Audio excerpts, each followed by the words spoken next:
지금 그 원 과정은 다 들으셨죠? 다 들었죠? 여기 안 들으신 분 없으시죠? 들었나? 김준호 대리? 안 들었으면 안 들었다고 얘기하고. 이거 웬만하면 들어야 돼. 앞에 걸 들어야지 오늘 하는 얘기가 중요하죠. 오늘은 빨리 끝날 거예요. 빨리 끝날 건데 내용이 무역이론 과정은 굉장히 중요해요. 굉장히 중요해서 여러분들 이걸 잘못하면은 이제 사업을 하는 분들이면은 처벌을 받게 되고요. 이걸 모르면 절대 사업을 할 수가 없어요. 지금 현재 항상 얘기잖아요. 온라인 B2C 쪽에 시장이 큰데 성공한 사람이 없는 이유가 관련 법률을 굉장히 우습게 생각해서 그래요. 그것을 기본적으로 알고 무역업체로 넘어가야 되는데 그걸 몰라서 그러는데 오늘도 굉장히 중요한 내용이에요. 중요한 내용에서 내용이 작습니다. 내용이 적은데 이 내용을 꼼꼼히 보셔야 돼요. 그래서 오늘 같은 경우는 어떤 결제에 대한 문제, 외환관리법에 대한 문제가 좀 이슈가 좀 핵심이 잡혀져 있습니다. 그러니까 이 부분을 좀 집중해서만 보시면 되고요. 내용은 몇 페이지 없어요. 내용 몇 페이지 없으니까 조금만 이해하시면 돼요. 조금만. 그러니까 저번 주에 인커텀즈 2010배에 대해서 간단하게 얘기를 했는데 이걸 조금만 더 디테일하게 나가볼게요. 그러니까 내용이 깊이 들어가는 게 아니라 이 해외 이 B2C, 온라인 B2C 거래에 맞는 인커텀즈를 지금 다시 재해석하는 거예요. 그쪽에 대한 인커텀즈와 지금 한국 국내법과의 그 관계, 외환관리법까지. 그러니까 이 부분을 조금만 집중해서 보시면 돼. 금방 끝내, 금방. 제가 근데 항상 거짓말해요. 금방 끝낸다. 그래서 2-3시간 걸린 적 있는데 항상 반성합니다. 그 부분. 근데 오늘 일찍 끝내니까 페이지가 몇 페이지 안 돼요. 저번에 인커텀즈 그 2010 버전에 이렇게 돼 있다고 했죠. 이렇게 되어 있는데 우리가 지금 집중적으로 봐야 될 내용이 이 내용이에요. DAP. 일단은 어떤 문제가 생기면 그 문제를 그냥 문제 그대로 받아들이는 게 중요한 게 아니라 그것을 일단은 필터링 해야 돼. 버릴 거 버리고 남길 거 남기고 그것도 노하우예요. 그러니까 지금 상황에서도 이렇게 복잡하게 되는데 우리한테 필요한 게 뭐냐? 다 필요 없어요. DAP만 필요해요. DAP 중에서도 가장 중요한 게 뭐냐? 지금 바이어 쪽. 바이어가 부담하는 부분은 뭐냐? 관세. 수입 관세. 이게 왜 또 이게 더 잘 맞냐면 현재 이베이 거래할 때 뭐 예를 들어서 프리시핑, 배송비 무료입니다 이렇게 판매를 할 경우는 모든 비용 다 셀러가 부담해요. 그 대신 그 돈은 다 바뀌어져. 대신 이베이에서 수입국의 관세는 반드시 구매자가 내야 됩니다. 규정을 써놨어요. 그러니까 지금 현재 이 규정이 가장 맞는 게 DAP입니다. DAP예요. 솔직히 2010년 전에는 이거 좀 문제가 됐었죠. 왜냐면 DAP가 없었으니까 DAP 맞출 수 있는 게 없어가지고 변칙적으로 CPT에 맞췄었어요. CPT. 어차피 이건 얼마 되지도 않을 거고 지금 인슈어라서 보험은 그냥 뭐 알아서 하죠. 왜냐면 보험료는 참고로 현재 우체국 EMS를 발송을 할 때 100불을 보상받기 위한 보험료가 지금 얼마죠? 1,700원인가요? 1,몇백 원이죠? 1,300원인가? 거의 1,몇백 원밖에 안 해요. 그러니까 내가 예를 들어서 우체국 EMS로 물건을 보냈는데 분실이 됐을 경우에 내가 100불을 보상받고 싶다. 그럼 1,몇백 원만 내면 돼요. 200불 보상받고 싶다. 그럼 1,몇백 원 플러스 뭐 한 2,몇백 원만 내면 또 보상받아주고. 그러니까 보험료는 얼마 없어요. 그러지 이 보험료는 별 의미가 없어서 변칙적으로 CPT를 했었는데 2010, 인커텀즈 2010이 나오면서 이제 B2C 셀러들 때 가장 잘 맞는 어떤 거래 조건이 나온 거예요. 그 다음에 또 여기서 이제 또 끝날 게 아니라 이제 한번 얘기를 해볼게요. EXW가 가장 거래 금액이 클까요? 아니면 DDP가 가장 클까요? DDP가 가장 크죠. 여기는 뭐냐면 공장까지 가서 제가 제 인력들을 데려가서 그 물건에서 직접 싣는 거예요. 차량까지 다 제 차고. 그러니까 예를 들어서 쌀을 산다 그러면 쌀의 운송비가 다 빠지고 순수하게 쌀 가격만 농민한테 주면. 그러니까 이게 팁에서 밭대기라고 그러죠. 트럭 기사들이 가가지고 거기서 그냥 가져오는 거예요. 그게 정확히 말해 무역 거래 조건을 보면 EXW예요. 그러면 DDP는 뭘까요? 우리가 이제 배추를 산다. 밭대기, 업자들이 가서, 유통업자들이 가서 그냥 통째로 밭대기, 거기 자기가 자기 인력 가져서 자기 그냥 실어버리는 거. 이건 이제 EXW를 해볼게요. DDP는 뭘까요, 그러면? DDP. 뭘까요? 우리가 어떻게 살 때? 온라인 마켓에서. 홈플러스, 인터넷 홈플러스나 이런 데서 사는, 옥션에서 사는 거. 여기 우리 집까지 다 갖다 주는, 이제 그거는 이제 DDP가 되겠죠. 당연히 거기는 각종 유통비용, 무슨 비용, 보관비용 다 포함시키겠죠. 그러니까 DDP가 가장 크죠. 그럼 볼게요. 이제 정부에서는 수출탑 제도가 있어요. 수출을 많이 하면 상을 주고 포상도 주고 어느 정도냐면 제가 예를 들어서 매출액이 10억이에요.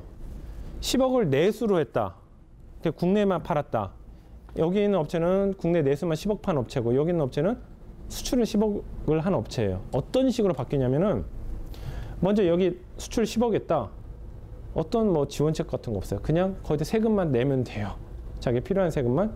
근데 세금을 부가세가 10%인데 10%를 1억을 내는 게 아니라 거기서 매입한 게 뭐 9억을 매입했고 10억이 팔았다. 그럼 1억 수익이 남았죠. 그럼 세금 1,000만 원 내면 끝이에요. 뭐 거기다 뭐 소득세 뭐 이렇게 내야 돼. 그건 원래 수출이나 수입이나 동일한 거고 부가세만 보면 이렇게 되는데 정부 지원은 하나도 없어요. 수출은 얘기가 여기서부터 틀려져요. 전체 매출액이 10억인데 10억이 다 수출이에요. 먼저 뭐가 달라지면 그렇게 됨과 동시에 그 업체는요 국세청에 왜냐면 수출하기 위해서 부가세 환급을 받잖아요. 그러면 이제 관련 자료 제출해서 그러면 우체국 코드가요 일반 내수기업에서 수출 업체로 코드가 바뀌어요. 국세청에서 수출업체를 맞추면은 어떤 게 되냐면은 우리나라는 수출국가죠. 수출업체는 건드리지 말자라는 게 약간 암묵적인 룰이에요. 그래서 세무조사 같은 경우도 수출업체는 웬만해서 세무조사 안 내요. 그냥 수출탑을 받게 될 경우는 의무적으로 하는 세무조사도 5년 동안 갑자기 연기가 돼요. 그래서 국세청에서 웬만하면 안 건드려요. 웬만하면은. 그 다음에 막 부가세 환급을 해줄 때 최우선적으로 해줘요. 그래서 창업을 해서 부가세 환급을 받아야겠다. 그건 딜레이 천천히 하게 돼요. 그냥. 그러나 수출기업이 부가세 환급이다. 그러면 그쪽 그 부서 업무에서 최 1순위로 올라가요. 세무조사도 웬만하면 안 하는 데다가 부가세 환급을 진행해도 창업을 했기 때문에 부가세 환급하는 업체와 수출해서 부가세 환급하는 업체 있으면 부가세 환급 업체가 1순위로 먼저 지원해줘요. 거기에다가 10억 정도면 대통령 표창을 받습니다. 100만 불 수출탑을 받아요. 누구한테 받냐면 대통령, 우리 멤버들 우리 갔었었죠. 그때 들어가는 거는 대표밖에 못 들어가. 왜냐면 대통령이 와가지고 대표만 들어가고 거기다 이제 그 핸드폰 신호를 다 끊어버려요. 그래서 핸드폰이 안 터져요. 그렇게 게임도 못해. 이제 혹시나 여기 앉아 계신 분 중에 이제 이명박 대통령이나 저기 뭐 이렇게 선호하시는 그쪽 지지하시는 분들 계실지 모르겠는데 일단은 제가 얘기를 하니까 제 마음이에요. 명박이가 결국엔 지자랑만 해요. 2시간 반 동안. 나중에 날씨는 따뜻하죠. 지자랑만 하죠. 밥도 줘요. 호텔식으로 웨이터들이 계속 와인도 주고 뭣도 주고 다 해줘요. 졸립지. 이제 거기서 눈물이 나면서 꼬박꼬박 졸기 시작하죠. 그럼 곳곳에 웨이터들이 서 있어요. 아니 웨이터들이 허리에 뭐가 잘록해. 그래서 서빙은 안 하고 자꾸 옆에를 보는 거야. 계속 이러면서. 딱 봐도 경호원들.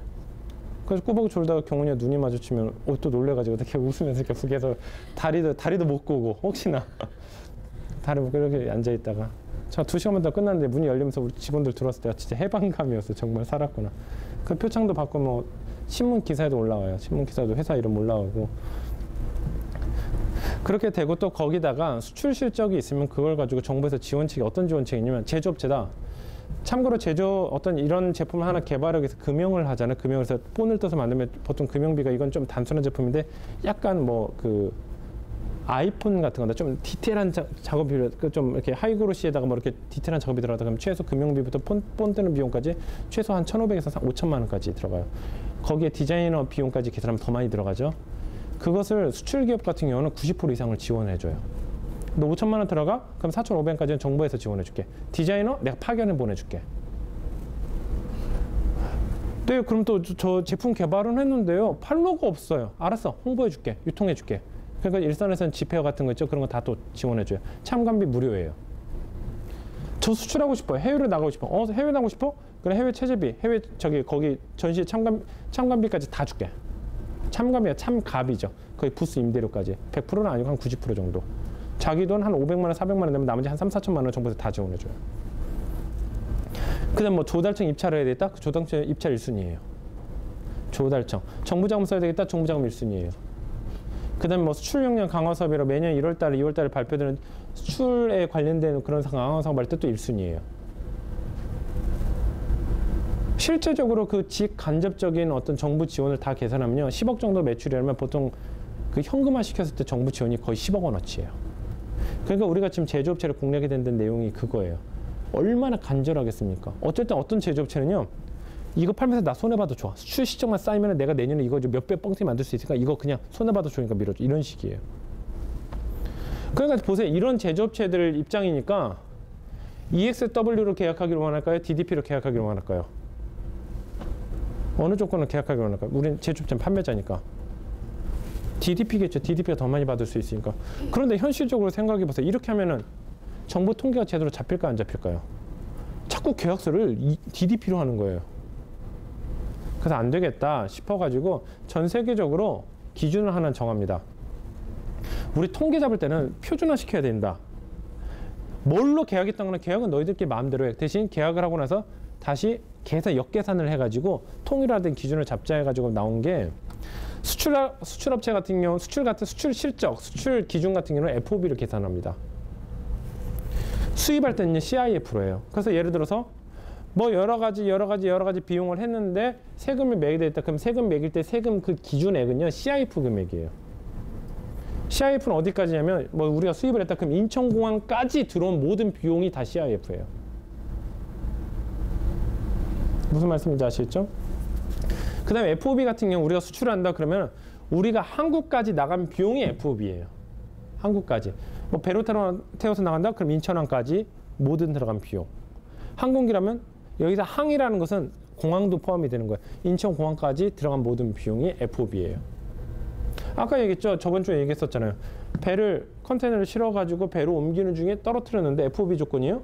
현재 계약 조건도 배 난간에서 왔다 갔다 하다가 바다로 떨어지면 누구 책임?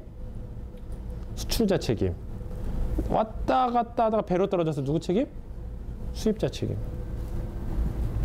근데 이건 계약 조건은 틀린다는 얘기입니다. 이거는 이제 그 업체가 얼마나 수출 실적했는지 수입은 세금을 부과하니까 수입할 때는 세금을 얼마를 부과할지 그 기준 잡는 거예요.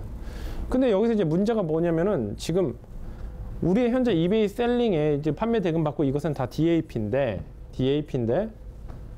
우리가 정부 통계 잡을 때는 FOB로 환원을 해야 되는 거예요. 그럼 이제 여기서 다 잘라버리고 딱 두 가지만 이제 보자고요. 일단은 두 가지 뭐냐면은 FOB랑 이제 DAP가 무슨 차이가 있는지부터 구분하는 거예요. 구분했더니 이렇게 나오죠. 다 똑같아요. 그냥 어디가 틀리냐면 국제운송 보험료, 국제운송, 하역비용, 수입 국내 운송 비용이 그 다음에 관세부가세는 똑같이 고객이 부담하죠. 지금 차이가 나는 부분이 지금 이 부분입니다. 이 부분이에요. 이 부분. 지금 이 부분이 지금 이슈란 얘기예요. 지금 우리가 총 거래액은 DAP밖에 몰라요. DAP밖에. FOB로 환산을 해야 돼. 그럼 이거 뭘까? 이 네 가지. 국제운송할 때 보험료, 국제운송비, 하역비, 수입 국내 운송비용. 이거 합한 게 뭐죠? 우리 국제운송비잖아요. 우리 EMS 비용. EMS 보내면 EMS를 보내든 페덱스를 보내든 그거 다 이거 4개 포함되어 있잖아요. 국제운송보험료 그래도 들어주죠. 그래도 중량에 대해서 이렇게 배송비 환불해 주죠. 국제운송비, 하역, 거기 하역은 지네 그 비용이 다 포함되어 있잖아요. 얼마 되지도 않으니까. 그 다음에 수입 국내 배송도 뭐 DH는 페덱스, EMS 알아서 다 해주잖아요. 아, 그럼 이거구나. 결론이 이렇게 매겨지는 거예요. DAP에서 FOB를 뺀 게 국제배송비고 아니면 또 이걸 역으로 치환을 하게 되면 DAP에서 국제배송비 뺀 게 FOB다. 근데 우리가 아는 건 이 중에 뭐가 있죠? FOB를 아나요? 국제배송비를 아나요? DAP를 아나요? DAP랑 국제배송비만 알잖아요. 그러면 DAP와 국제배송비를 입력하면 FOB가 나오겠구나. 이걸 알게 되는. 그래서 수출시험 때 뭐를 입력해야 되냐면요. 거래 조건은 DAP. 그 다음에 거기에다가 DAP 입력이 되니까 당연히 그 란상원에 뭘 넣어야 되냐면 국제배송비를 입력하는 항목이 나옵니다. 거기에다 반드시 국제배송비를 입력을 해줘야 돼요. 그럼 어떻게 되냐? 예를 들어서 지금 현재 DAP 가격이 $1,000입니다. 1,000불 입력했었어요. 그 다음에 국제배송비가 $50입니다. 그러면 이 회사는 수출 실적이 얼마라는 얘기죠? $950 이렇게 계산이 되는 거예요. 무슨 말씀인지 아시겠죠? 그래서 우리가 FOB를 알아야 되냐 몰라야 되냐 그게 중요한 게 아니라 우리는 DAP를 선택하면 판매 가격, 우리 이베이 판매하는 그 가격 넣으면 되고 그 다음에 국제배송비 입력하면 돼요. 이게 수출신고가 근데 이제 또 이슈가 있죠. 수출신고가 물건은 보내기 전인가요? 후인가요? 우리 물어보자, 신입들. 전인이, 훈이, 수출 신고는 전해야 되죠? 배송비를 알까요, 모를까요? 몰라요. 그런데 정확하게 넣을 필요는 없어요. 왜냐면 저번 시간에 얘기했던 것처럼 호용 오차 범위 안에 플러스 마이너스 전체 매출액이 10% 안에만 들어가면 괜찮아. 근데 배송비는 전체 판매 가격이 10%밖에 차지 안 하고 거기서 몇 프로 차이 나봤자 전체 매출액은 1, 2%밖에 차이 안 나요. 그러니까 이 정도 오차는 괜찮아요. 대충 한 3kg 같은 3kg 요것만 적어주면 돼요. 무슨 얘기인지 알겠죠? 그 다음에 이제 그 이베이 셀러가 이제 DAP를 또 계산을 해야 되는데 이제 DAP가 또 이슈가 있어요. 제가 이베이에다가 $1,000라고 팔았다고, 예? $1,000라고 팔았다고. 이제 중요해요. 지금 여기서 얘기하는 걸 제대로 이해 못하면 외환관리법 위반 사범으로 적발이 돼서 벌금을 내야 되는데 이 벌금은요 해당 건에 대한 매출액 전부 다예요. 전부 다예요. 저번에도 얘기했었잖아요. 뭐 우리은행 지점장으로 계시다 정년퇴직 하셨는데 그분이 이 외환관리법 위반 사범으로 돼가지고 매출액 한 3억 정도 하는데 2억 9천인가 3억 나가지고 진짜 매출액 전부 다를 벌금으로 내서 폐업시켰어요. 은행 지점장 정도 되면 그래도 외환관리법 알 정도는 다 되는데도 그렇게 실수 저지르는 거예요. 절대 그렇게 하면 안 된다고요. 절대로. 그래서 이건 중요한 거예요. 제휴팀이나 셀러분들의 다 중요한 거예요. 이거 대충 생각하면은 패가망신입니다. 그 다음에 이거 지금 녹화되고 있어요. 이건 증거자료예요. 저희는 분명히 잘 가르쳤어요. 이거 나중에 벌금 받으면 저희 책임이 있다 없다? 없다. 냉정하지만 법률이란 게 그래요. 그러니까 꼼꼼히 들으셔야 돼요. 이제 봐요. $1,000짜리 제품을 팔았다고 해가지고 DAP 가격으로 $1,000를 입력하시면요 난리가 납니다. 왜 난리가 났는지는 설명해 드릴 거예요. 제가 해외에다가 $1,000를 팔았는데요. $1,000 제품짜리를 예를 들어서 뭐 여기는 캠코더가 이게 $1,000예요. 무료 배송을 해서 $1,000로 이베이에다가 $1,000를 올려놨어요. 그럼 수출신고 때 $1,000로 올립니다. 모르는 사람들은 외환관리법이나 관련된 거 모르는 사람들은요. 그거요 외환관리법 위반이에요. 위반이에요. 위반. 굉장히 큰 문제예요. 이제 왜 위반인지를 설명해 드릴게요. 왜 위반인지를.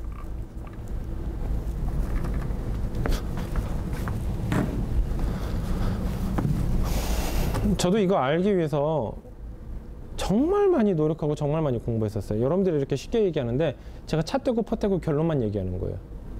그러니까 여러분들 집중해서 잘 보셔야 돼요. 지금 현재 이 $1,000를 판매하게 되면요. $1,000를 판매하게 되면 예, $1,000짜리 아까 캠코더 판매했다고 했죠?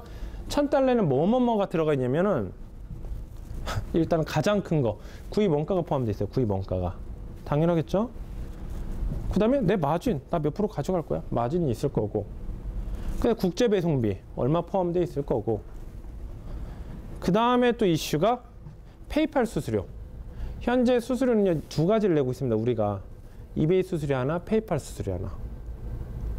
페이팔 수수료는 2.9%에서 3.4% 정도 됩니다. 지금 현재 한국 셀러들 같은 경우는 뭐 이 정도 된다고 하시면 되고요. 이베이 수수료 같은 경우는 4에서 9%대 카테고리마다 틀립니다. 이제 그건 또 설명을 해드릴 거예요.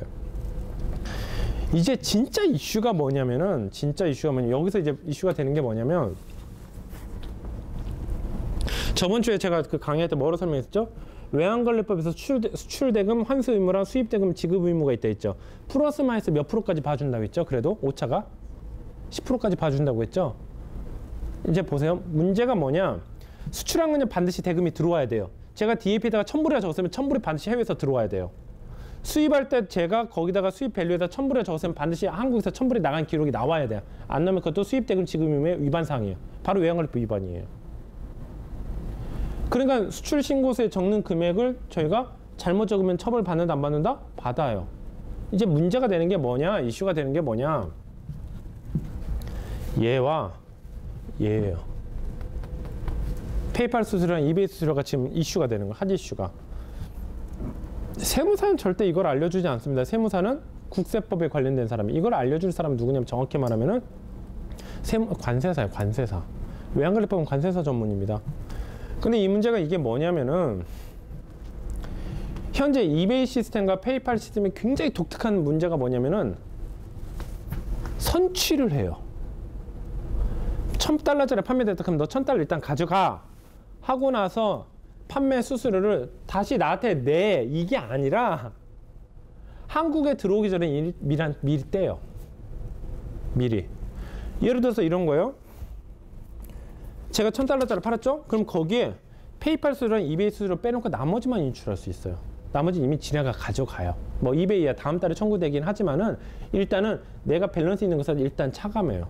그래서 $1,000짜리 팔았다고 그러면 일단은 3.4% 떼고 적당히 9% 이렇게 9% 떼고 나머지만 제 한국 통장으로 인출할 수가 있습니다.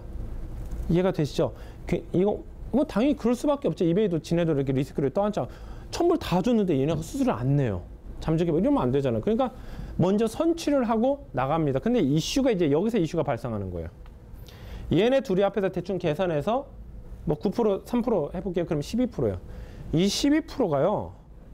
한국에 단 한 번도 들어와 본 적이 없는 돈이에요. 한 번도. 아까 얘 선취라고 했잖아. 먼저 가져간대요. 한국에 들어왔다. $1,000가 내가 $1,000짜리 팔았다면 $1,000가 한국에 들어왔다가 내가 그 13%를 가져가 한국 계좌에서 다시 인출해서 주면은 아무런 문제도 없어요. 아무런 문제도 없어요. 아무런 문제도. 근데 문제가 지금 현재 뭐냐면 $1,000 팔았다. 이베이가 알았어. 네가 안 낼 수도 있으니까 일단 네가 $1,000 판명을 주세요. 네 돈 일단 내가 가져갈게. 실제로 $1,000짜리라고 하면은요. $1,000짜리라고 그러면은 그 이베이 수수료랑 페이팔 수수료 합해서 대충 990불이에요. 90불.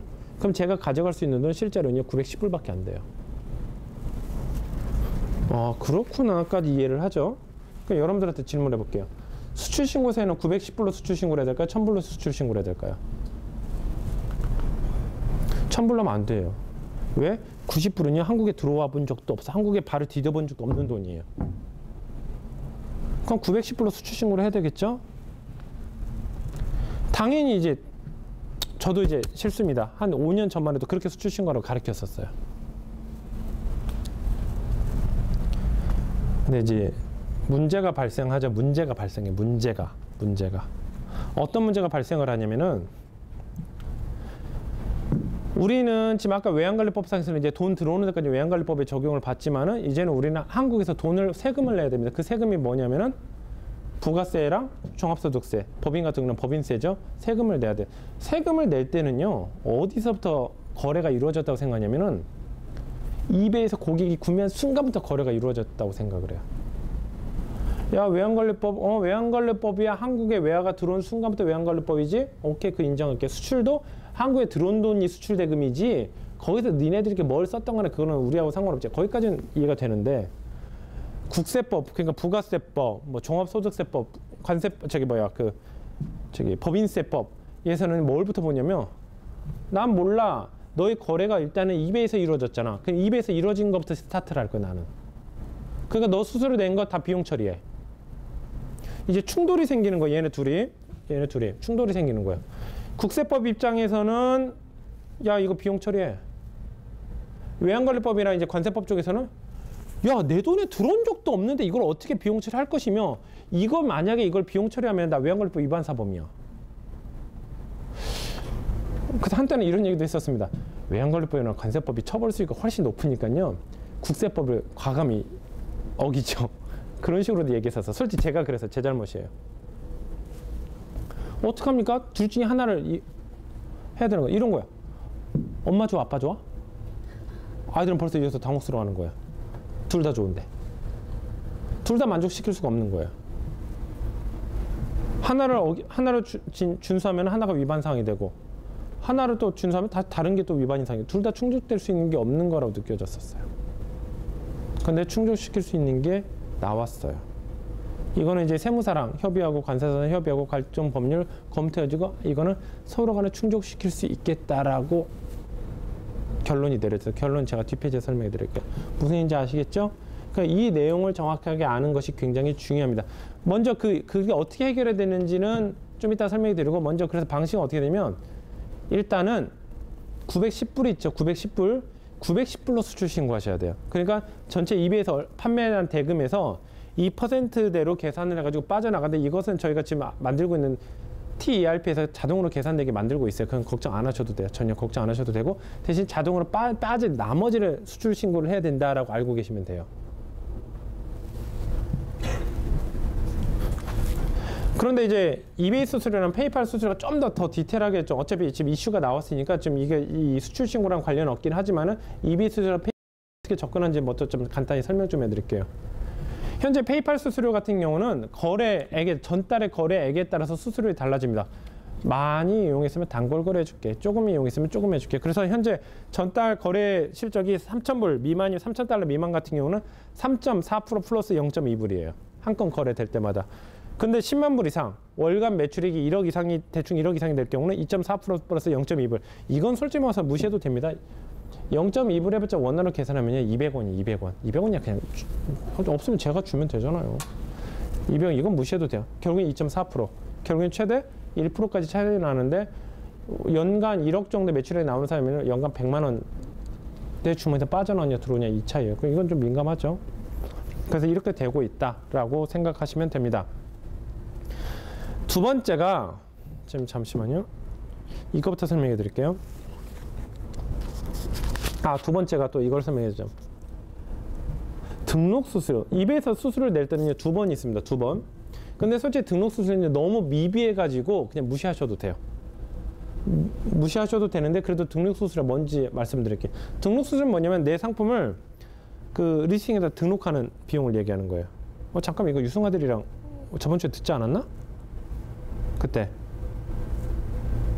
어디 갔어?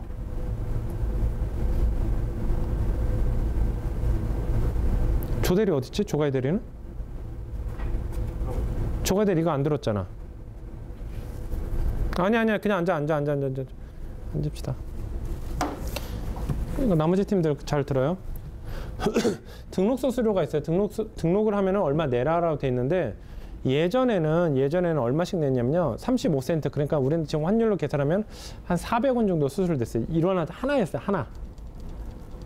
하나만 냈는데 요율체가 하나 됐는데 한 3년 전인가 요율체제가 바뀌기 시작합니다. 왜 바뀌게 되는지 설명해 드릴게요. 이베이에서 보니까 스토어가 유료 이제 그러니까 미니몰이죠. 미니샵. 이베이에서도 미니샵이 이제 스토어입니다. 스토어를 사람들도 홍보를 했더니 사람들이 스토어를 안 만드는 거예요. 스토어를 팔면서 이베이 수수료도 적당히 받는 방법이 뭐가 있을까? 그럼 이렇게 해보자. 스토어를 가입을 하면은 등록 수수료 싸게 해주자. 차등으로 해주자. 그래가지고 요놈들이 이베이 등록 수수료도 받아가면서 스토어까지 판매하는 전략을 세우게 돼요. 그래서 스토어를 이제 유료로 판매하게 됩니다. 그래서 어떻게 되냐면 스토어가 없는 경우 베이직 스토어, 프리미엄 스토어, 앵커 스토어 네 가지를 이제 종류를 만들게 돼요. 안 해도 되고 해도 되고 뭐 이런 식으로. 그렇게 해서 이제 없을 경우에는 월비용 공짜죠. 근데 이제 프리 리스팅 몇 개 되는데 참고로 이거 스토어 유료화 했을 때 프리 리스팅 없었어요. 이거 왜 만들었을까요? 질문. 왜 스토어 이 표에서 원래 이 스토어 상품이 이 내용인데 저는 초반에는 이 프리 리스팅이 없었어요. 무료로 올려주는. 없다가 왜 만들어졌을까요? 네?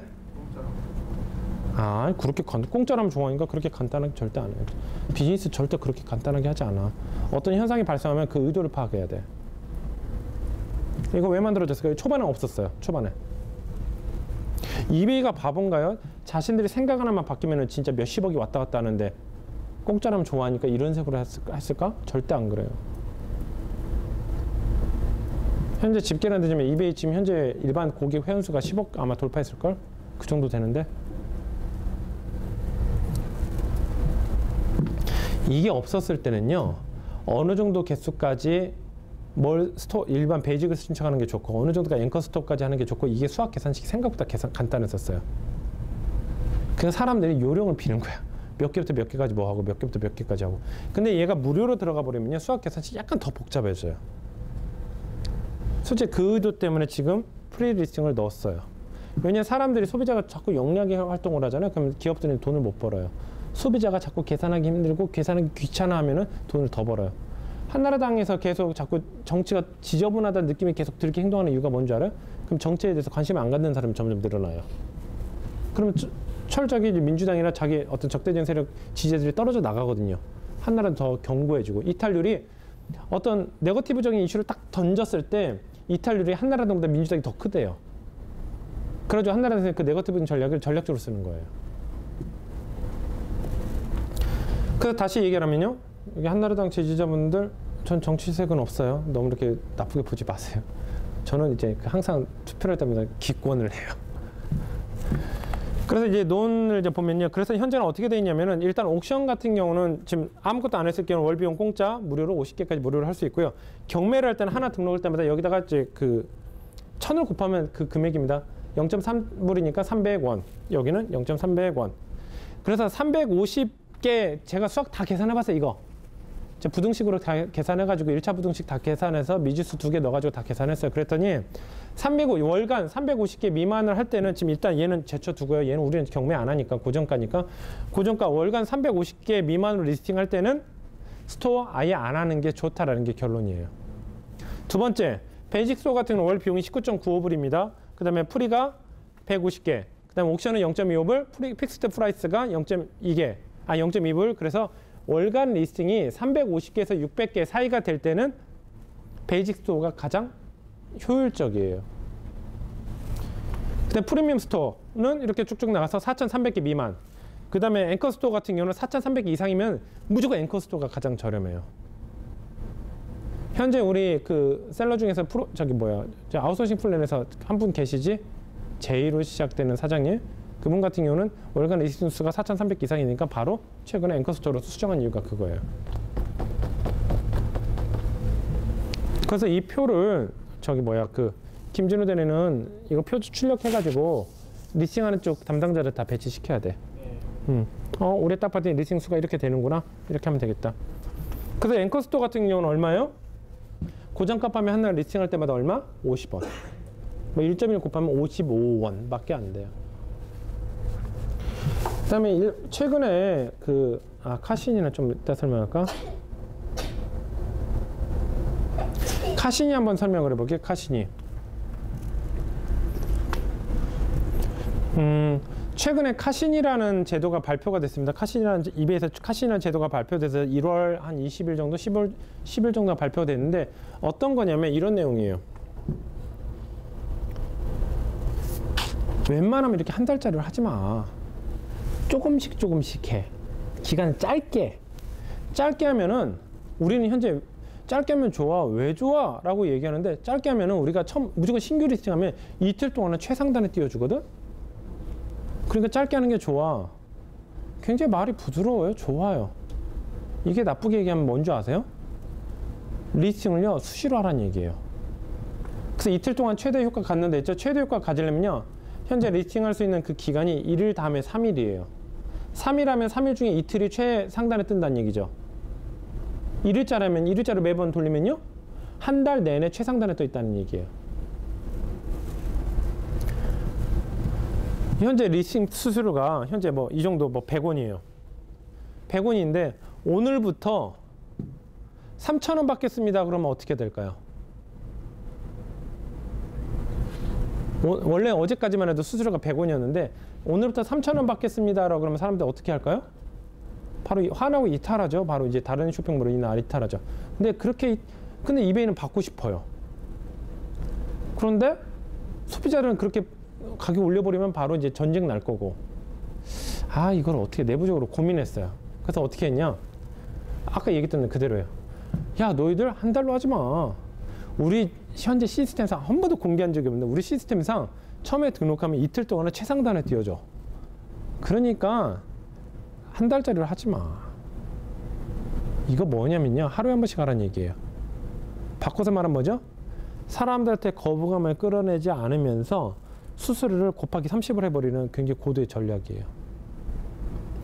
그래서 지금 현재 이 프로듀싱에서도 지금 최근 한 달 동안 이거에 대해서 굉장히 고민이 많았었어요. 이렇게 지금 리스팅이 내려갔다 올라갔다 이런 식으로 전략 취해보고 저런 식으로 전략 데이터 뽑아보고 했던 이유가 뭐냐면 카시니가 우리한테 맞겠냐 안 맞겠냐 얘기예요. 지금 현재. 예를 들어서 지금 현재 프리미엄 스토어에서 월간 1,000개 정도 리스팅한다 그러면 하나당 100원이죠. 그럼 하나당 10만 원이에요. 10만 원인데 한 달로 해가지고 한 달에 10만 원 냈던 수수료가 카시니 제도에 적극적으로 대응하겠다고 하면은 10만 원 곱하기 30원 얼마죠? 300만 원이에요. 300만 원이면 연간으로 따지면 얼마죠? 3,600만 원이에요.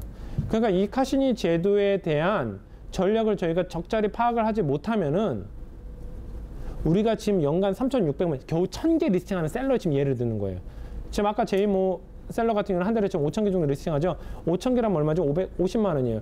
지금 50만 원 곱하기 30 하면 1,500만 원이에요.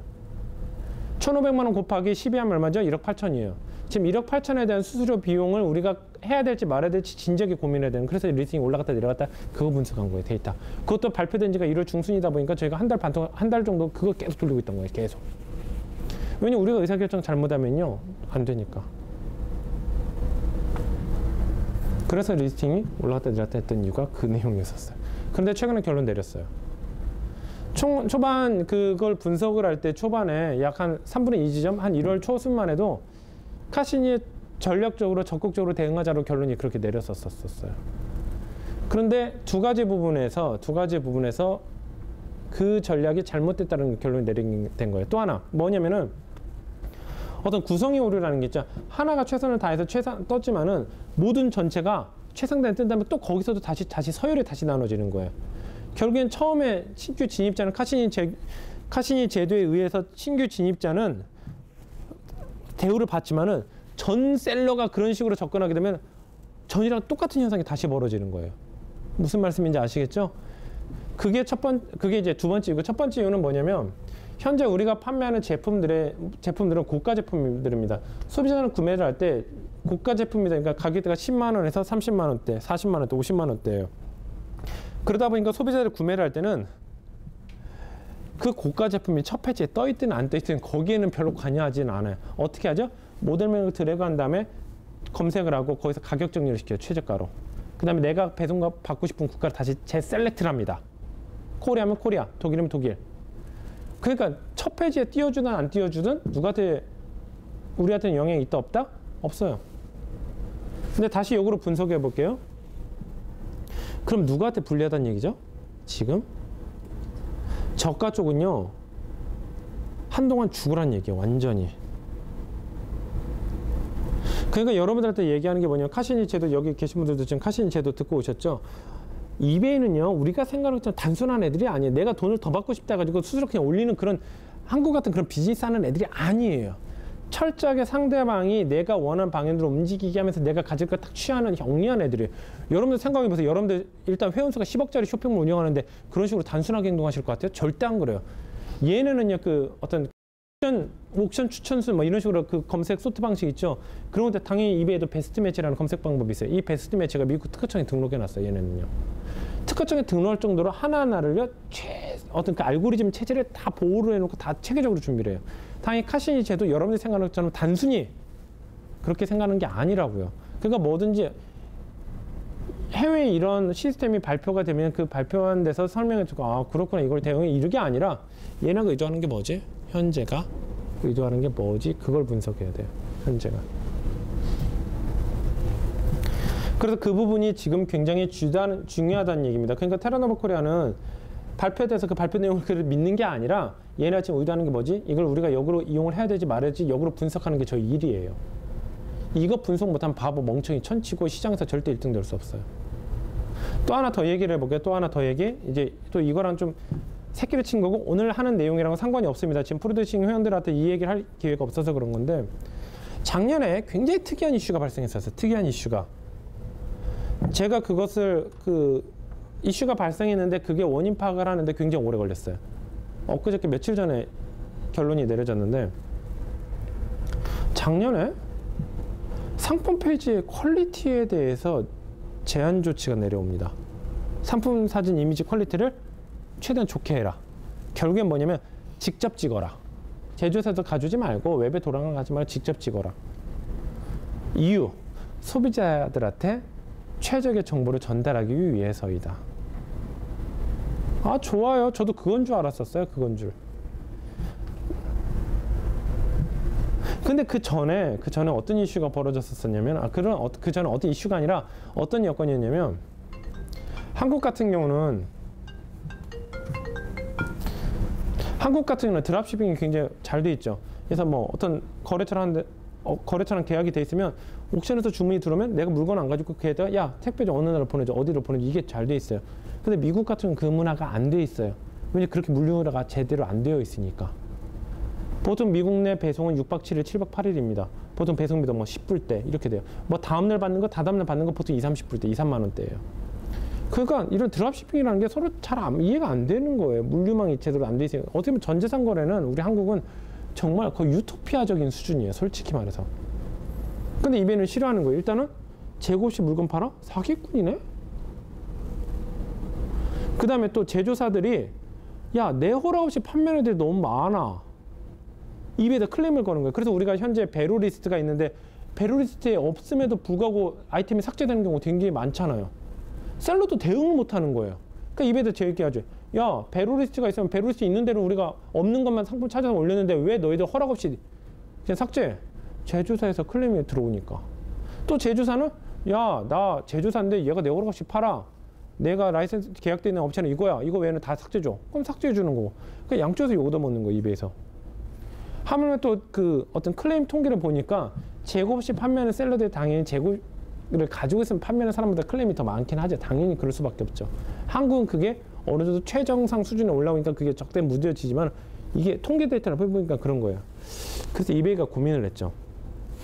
재고 없이 판매하는 셀러들한테 어떤 정책을 해도 물류센터 사진도 위조하고 세금 계산서도 위조하고 어떻게 찾아낼 수 있는 방법이 없어요. 아, 그럼 제조업체 입장도 들어줘야 되겠고 셀러도 필터링을 해야 되겠고 선의의 목적은 갖춰야 되겠고 그게 뭐가 있을까? 그래서 작년에 발표한 이미지에 대한 문제예요.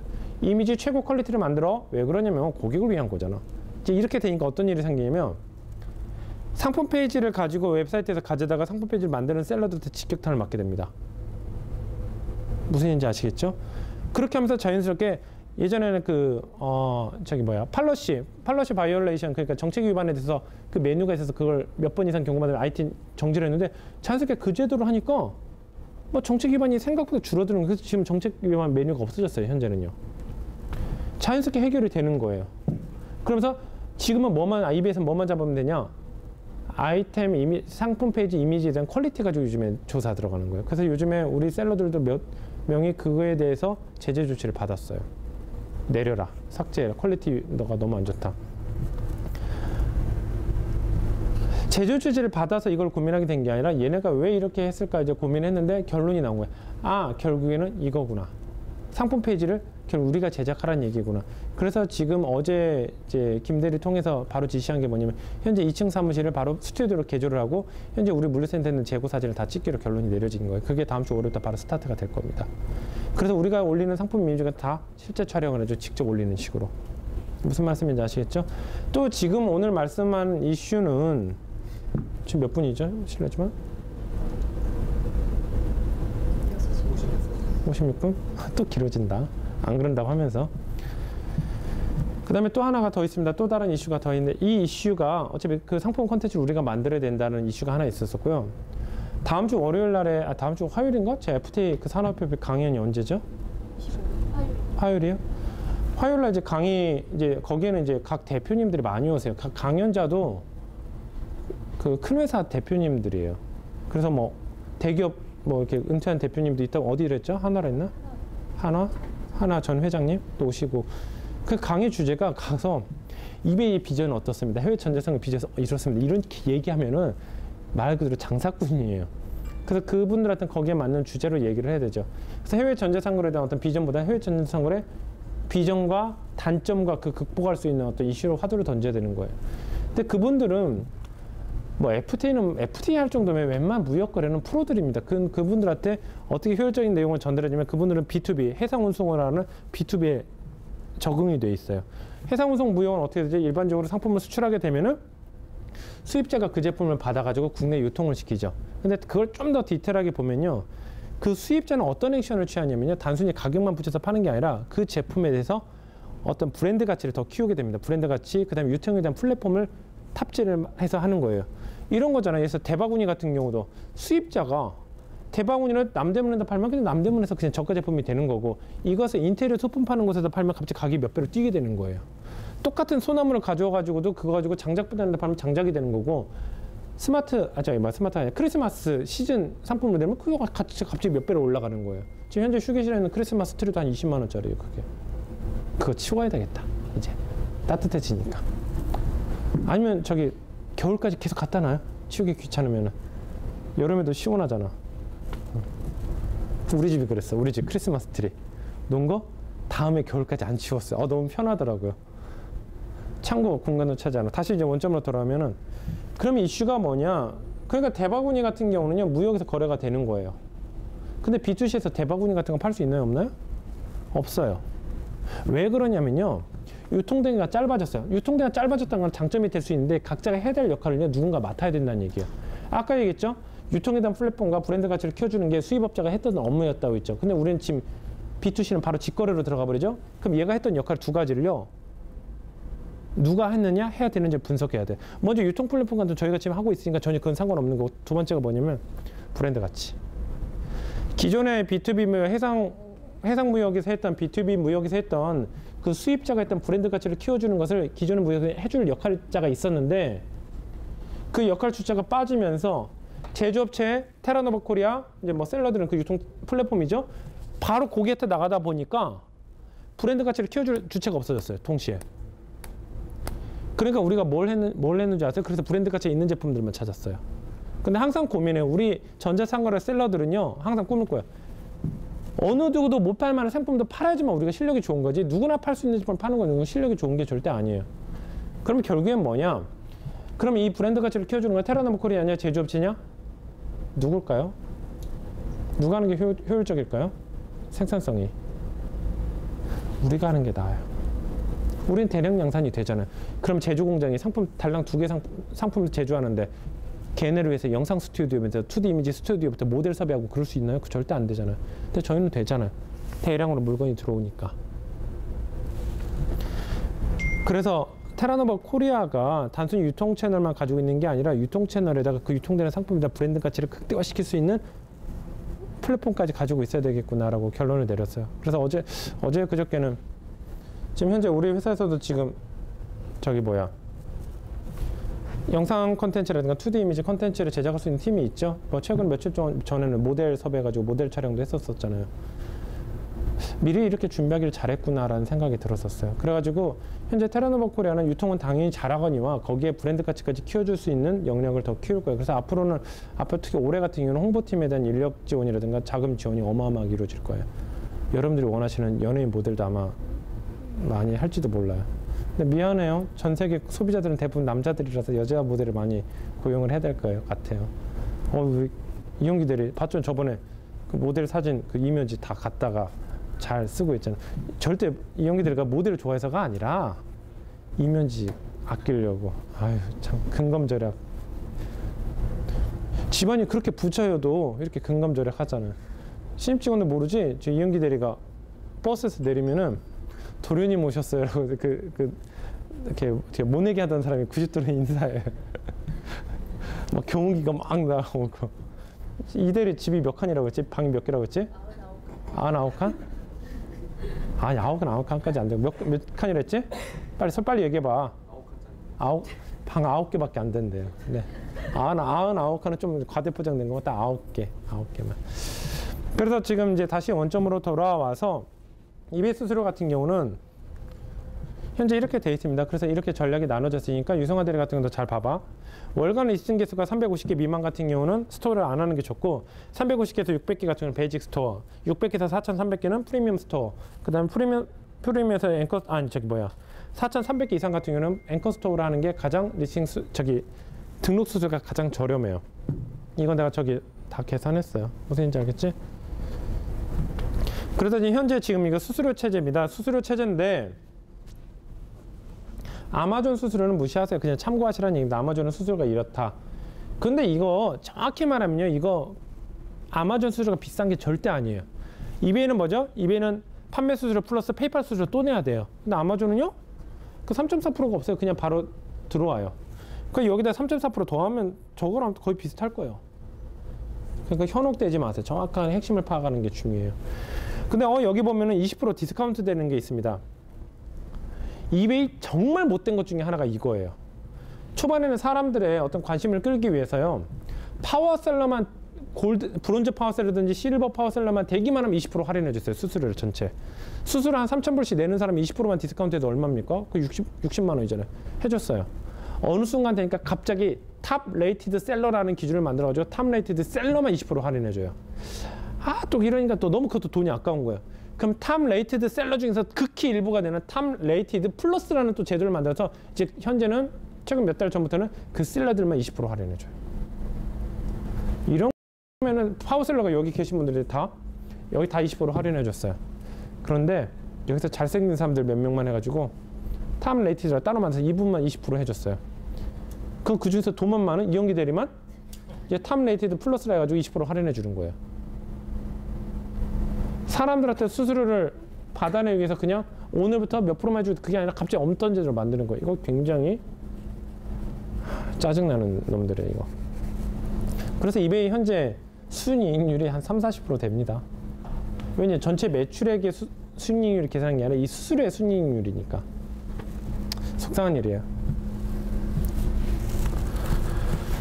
그래서 수수료가 이렇게 되어 있습니다. 그런데 이제 아까도 얘기했던 이유가 그래요. 왜 이 수수료를 알아야 될까? 아까 얘기했던 것처럼 국세법이 아니라 국세법적 기준에서 발생주의 원칙이랑 외환관리법적 기준의 수출되고 회수 의무 위반이랑요 충돌해요, 서로. 그 이슈가 얘예요, 얘.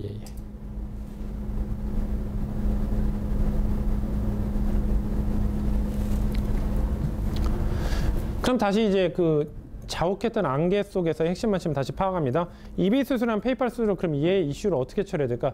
유승아들 일찍 왔으면 다 들었잖아. 들으러 오지. 나중에 녹화해서라도 다시 봐요. 이거 누가 담당하고 있지? 제휴팀에서 담당하고 있지? 유승아들이도 숙제 줘가지고 키값 받아요. 숙제야. 들어. 그래가지고 해결책이 뭐냐면요. 그 이제 재무제표 상에 항목을 별도 항목을 만듭니다. 어떻게 만드냐면 아까 1,000불짜리면 910불이라고 했죠. 910불로 수출 신고를 하면요. 재무제표상에 매출액은요 910불이에요. 그럼 얘를 어떻게 만드냐면 기타 항목이 있습니다. 재무제표상 기타 항목에 영업 외 비용이라고 해가지고 그 이베이 수수료랑 페이팔 수수료를 영업의 수익이라고 해가지고 페이팔 수수료랑 이베이 수수료를 아까 90불을 넣고 거기다 또 다시 영업 외 비용이라고 해가지고 다시 90불을 빼버리는 거예요. 그럼 재무제표상의 플러스 마이너스가 그냥 다 그래서 0이 되는 거예요. 그래서 세금 내는 거랑 아무런 관련이 없어요. 거기다가 사유서 같은 거를 세무사 같이 첨부를 해줍니다. 왜 사유서가 아니라 그게 별도 서식이 있어요. 서식이 있어서 이 항목에 대한 구체적인 내용을 적는데 이거는 외환관리법적 기준에서 이런 기준에 이렇게 들어왔기 때문에 이걸 서로 충족시키기 위해서 이 항목이 이렇게 해서 보완 서류가 첨부됐습니다. 라고 이렇게 하면요. 국세법도 만족시키면서 외환관리법까지 같이 만족시켜요. 그래서 이것을 지금 이 내용을 현재 거래하시는 세무사가 알면 그렇게 하시면 되는데 모르시면요. 저희 세무사 누구죠? 인천광 세무사님인가요? 그분은 이 내용을 잘 알고, 왜냐면 저희 회사 걸 해주니까. 그래서 그분한테 이 자료를 이분이랑 이 회사랑 계약하시면 이 부분은 한 번에 해결이 됩니다. 무슨 얘기인지 아시겠죠? 그래서 이 내용이 굉장히 중요하다는 얘기예요. 이제 모셀러 같은 경우는요. 그냥 1,000불이면 1,000불 다 수출 신고해버려요. 그 다음에 그 대금을 그래도 910불이라도 회수를 하면 좋은데 그걸 가지고 구매 당하겠다고 페이팔 가지고 또 이베이 상품 구매해서 국내에서 구매 유통시켜요. 그래서 물어봤어요. 컨설팅 했던 내용입니다. 부산에 모 셀러 연간 매출이 50억 정도 되는 셀러예요. 수출 신고는 50억 정도 하고 실제로 들어와야 될 페이팔은 한 1억 정도, 40억 정도 들어와야 되는데 실질적으로 20억밖에 안 들어왔어요. 그래서 제가 20억 어디 갔냐 물어봤더니 그거요? 거기서 물건 사기도 하고 국내 유통시키기도 했죠. 어떻게 하면 좋을까요? 그래서 제가 뭐라고 했냐면 사장님 교회 다니세요? 아니요. 오늘부터 교회 다니시면서요 5년 동안 기도하세요. 진짜 해결책이 없어요. 왜냐면 연 단위로 마감이 됩니다. 연 단위 마감인데 그거 어떻게 할 거예요? 그래서 만약에요 그분이 만약 적발이든 적발하면 세무조사나 외환관리법 조사나 관세조사는 몇 년인 줄 아세요? 몇 년짜리 뒤집는 줄 아세요? 5년이요 5년. 만약 1년치만 적발이 됐다. 창업한 지 1년밖에 돼 1년치 적발이 됐다. 그럼 아까 그런 경우는요 외환관리법은요 전체 매출 전체를 다 그 위반으로 봐요. 벌금이 최소 4, 50억 나와요. 어떻게 4, 50억 냅니까? 솔직히 말해서 마진율이 기껏 뭐 넉넉하게 봐도 10%일 텐데 4억 수익 걷어가지고 벌금 40억, 50억 내라면 내실 수 있어요? 그 다음에 3억 이상 되면요 검찰 구속돼요. 검찰 조사받고 구속이에요 바로. 구속. 그러니까 해결책 번복할 수 있는 방법이 없어요. 그러니까 어떻게 되죠? 교회 다니면서 하나님한테 기도해야 돼요. 하나님 사랑합니다. 저를 용서해 주세요. 5년 지나면 다시 해도 돼요. 이런 비즈니스 하면 안 돼요. 언제든지 만반의 준비, 외국으로 도주할 준비를 하고 있는 그런 마음 가지면 어떻게 사업을 합니까? 근데 의외로 그렇게 사업하는 사람들 되게 많아요. 낼 거 다 내는 게 훨씬 나아요. 저희 회사는요, 내는 게 이만큼이라면 좀 더 내요. 괜히 그런 리스크 받기 싫어서. 그래서 저희 세무사도 저희 세무사님이 국세청 조사국에 계셨어요. 세무대학 졸업하시고 10몇 년 동안. 테라노바 코리아는 솔직히 조사하면 더 웃을 거예요. 뭐 이 인간들은 낼 거보다 왜 더 냈어? 더 내서 조사 안 받는 게 마음 편하잖아요. 조사 받으면 세금 가산세 얼마나 되면 그거 몇 프로 안 돼요. 국세청 얘기하는 거예요. 국세청 조사 얼마 안 돼요.